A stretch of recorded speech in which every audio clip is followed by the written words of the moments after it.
দিন রাতের বেলা মাহফিল শেষ করে বাসায় উঠলাম, ওইটা দেখি কনকনে ঠান্ডা কুয়াশা, অত্যন্ত শীত।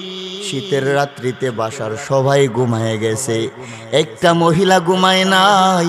ওই মহিলাটা হলো আমার জনম দুঃখিনী মা। ব্যাগটা রেখে মায়ের পাশে একটু বসলাম, মাকে বললাম, মা সকাল বেলায় ফজরের পর আর দেরি করব না, মাদ্রাসার উদ্দেশ্যে রওনা দিয়ে দেব। মা বলে, বাজান সকাল বেলায় কি কোনো কিছু খাবার খাইবা না? তুমি কেমন করে এত দূর রাস্তা পর্যন্ত যাইবা? আমি বললাম, মা দোকান থেকে নাস্তা করে নেব।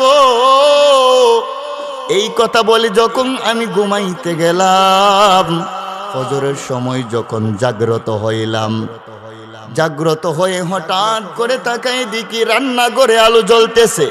আমি তাকাই দেখি আমার মা এই কনকনে ঠান্ডা কুয়াশার মধ্যে, এই শীতের মধ্যে আরামের ঘুমকে হারাম করিয়া আমার জন্য রান্না বান্না করতেছে। এই দৃশ্যটা যখন আমার চোখে পড়লো, চোখের পানিটা আর ধরে রাখতে পারলাম না। ফজরের নামাজ আদায় করে যখন রুমে আসলাম, আইসাই দেখি টেবিলের মধ্যে আমার খাবার হাজির। এর যুবক, মা চিন্তা করলো আমার সন্তানকে খাবার খাওয়াই দেব, এই কারণে মা শীতের কোনো পরোয়া করে নাই, আমার জন্য আমার মা রান্না করে খাবার খাওয়াইলো। এর সন্তান, কোন মায়ের কলিজায় আজকে আঘাত দিয়েছো একটু চিন্তা করে দেখো।